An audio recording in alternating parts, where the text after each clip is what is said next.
Hi friends, welcome back to my channel Simple Learning Tips. So I hope you all are doing well. So without much further ado, let's move on to today's topic, that is standing orders. So in this video, I've included the topic standing orders. Industrial Employment Standing Orders Act.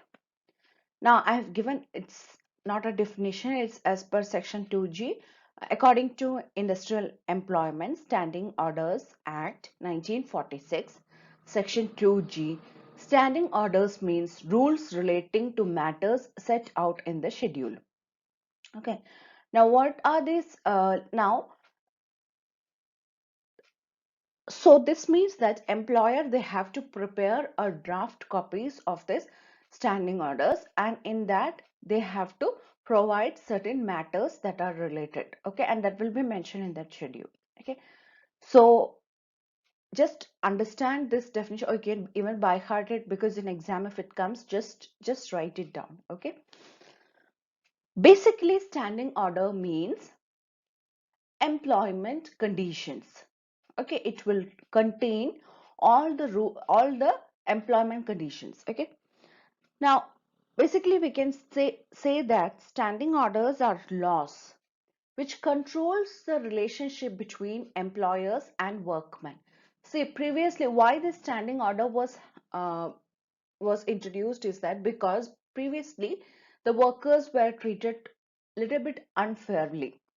Okay, like if they are dismissed, if they are, if suspension or something was given, like there were no rules and regulations, so the jobs were terminated and their working conditions were not safe and they had to work for long hours, so they were mistreatment. So in order to avoid all that things, certain employment conditions were brought. Okay, so basically we can say it is a law that governs the relationship between employer and workman, so that some order should be there, something to refer. Next, its main aim, we can say, is to minimize the exploitation of the workers. Like I said, they were being exploited, they were being mistreated, so its main aim is to reduce the exploitation of the workers. And if we are reducing the exploitation of workers, what will happen? Productivity will increase, and it will promote industrial peace and harmony, and and also it will encourage them to practice fair industrial practices. Okay.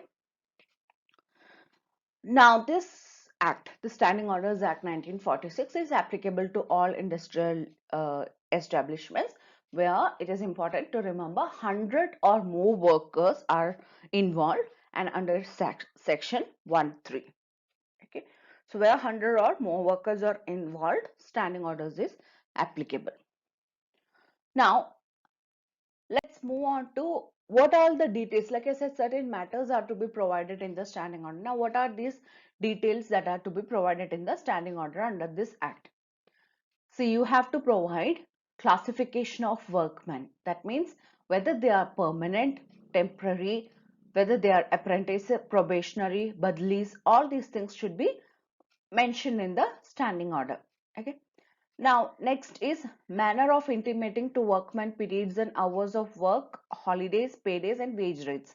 See, this means the method of transforming the information. See, hours of work, like you can say that in factories, maybe e-notice board is there or notice board is there, and they have to display their hours of work. Okay, whether what is the working hours, and what is the timings. If it is shift timings, there will be shift timings, and in shift timings, like the next point, it is mentioned if shift working is available. So if it is shift working, what is the time? Okay, and after that, so all these things should be mentioned in that notice board. Okay, also, and holidays like Saturday, Sunday holiday, or whether it is Sunday, Monday, so all these things should be mentioned in the notice board. Okay, and it should be mentioned in the standing order, and how mostly how they will regulate it is, or they will communicate it is through notice boards. Okay, e-notice boards like that. And also it should be bilingual, Hindi and English, and also it should be displayed in regional language. Now, next one, shift working. I've explained shift working, whether it is afternoon, night shift, what is the timings, everything should be clearly mentioned.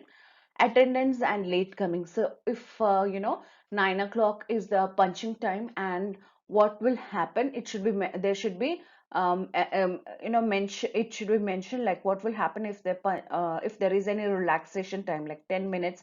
Now, can they punch by 9:10 if it is okay, or if they come late, whether their salary will be cut or whether their leave will be deducted. So everything, whatever the restrictions are there or whatever the conditions are for late coming, that should be mentioned. Okay. Or maybe three times in a row. See, I worked in a garment industry. Okay. So in there, as an intern, so what I had to do was I had to translate the standing orders in English. It was in regional language, and they asked me to translate it. So in that, it was mentioned that for attendance, what they mentioned was three times in a month, not continuously. In a month, they can come late, and it is permissible. And if it is more than 3 times, then their one leave will be deducted. So that was very clearly mentioned there. And proper attendance should be marked, like punching should be there, as well as there was a provision to sign the attendance. So that also some sheet was there which was provided by the supervisor, so they had to sign in that. So it was all clearly mentioned in that standing order. Next is conditions of procedure in applying for and the authority which may grant leave and holidays. It is actually obviously from this words. That is why I have included a detailed PPT, so that in future also you will refer, it will be easy for you. Okay. So here condition mean, like this means that to whom they have to report, who is there, who will be granting them a permission for leave. See, if you are in college, who will be granting permission for leave? Obviously, you have to ask your parents. And once your parents have approved, or if you want to take, you're not well, you have to take leave. Whether you should go and send the letter to your professor, or to HOD, or to dean. So there will be a clarity. So same way, in a factory, it will be written whether they should forward their leave letter if to the immediate supervisor, or do they have to send the letter to the department head, and do they have to give any notice for taking leave. Okay, certain industry, certain factories, they will say that they have to give some 2 days notice or 3 days notice, or at least previous day they have to inform that they will be on leave in written. These are some examples that I'm giving. So in some standing order, they will be writing like that. So that depends on factory to factory. Next one, requirement to enter premises by certain gates and liability to search. So there can be, like you will see that, gate number 1, 2 is there, 3, like that. So in which way, like I just want to give example of the garment industry where I was working. So there was a shift working, and a lot of workers were there. I think 1,000 workers, 1,500 workers were there. So when the shift was changing, there were like there was an order.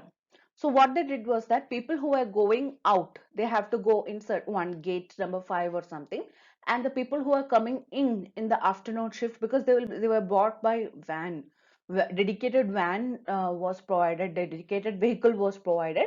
So then these people, they will be coming through gate 1. So entry was in gate 1 and exit was in gate 5. So these kind of conditions was there specifically in the standing order. And liability to search, if there is a need for such, so that should be mentioned in the standing order.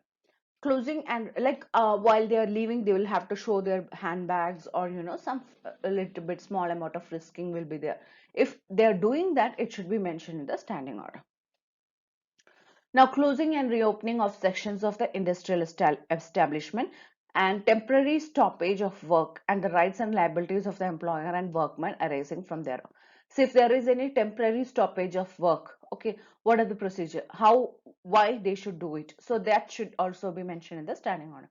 Termination of employment and notice thereof to be given by the employer and workmen. So if you are planning to terminate an employee, it should be by a worker. It should be mentioned like what is the notice period that has to be given, and if there is any procedure that they can be, what are the various packages, like what they will be paid, if there is any, because in most of the cases termination it won't be there, but still. Okay, if they will be getting any benefits. So all these things will be mentioned in the termination. Suspension or dismissal for misconduct and acts or omissions which constitute misconduct. So why they will be suspended? What are the things that they should be doing for, if in chance they are getting suspended or dismissal, that should be mentioned. What are the things that they should be doing by which they will not get suspended? Okay, they should not be doing so that they will not get suspended. So all these things will be mentioned here. Next is means of redress for workmen against unfair treatment by the employer or his agents or servants. So if anybody is ill-treating, mistreating the worker, where he can give his grievances. Okay, to whom he can approach to submit his grievances. So that also should be mentioned, or any other matter which may be prescribed. Now some additional matters which I want to mention is that in the standing orders, age of retirement will be there. Basically service record, what are the things that should be there in the service record of the workers, that will be there. Then certificate of service. Okay, how they are issuing the certificate of service, what are the things that will be involved in that. So all these things will be there in standing orders. Next one, see, like I said first in the first slide itself, they have to submit, employers, they have to submit this draft copy of standing orders, okay, to the certifying officer. Now, when they have to submit within 6 months of introducing this act in the industrial establishment, they have to submit 5 draft copies of standing orders to the certifying officer, and certifying officer such as labor commissioner or regional labor commissioner or any other person who has been appointed to perform the functions of certifying officer. Okay, so next one, conditions for certification of standing orders, and there are certain other topics. I think I'll wind up this video, and in my next video I'll continue standing orders, and I'll be including some more topics related to standing orders. So this was just an intro of standing orders so that you get an idea what is actually standing order, and how I hope you got that.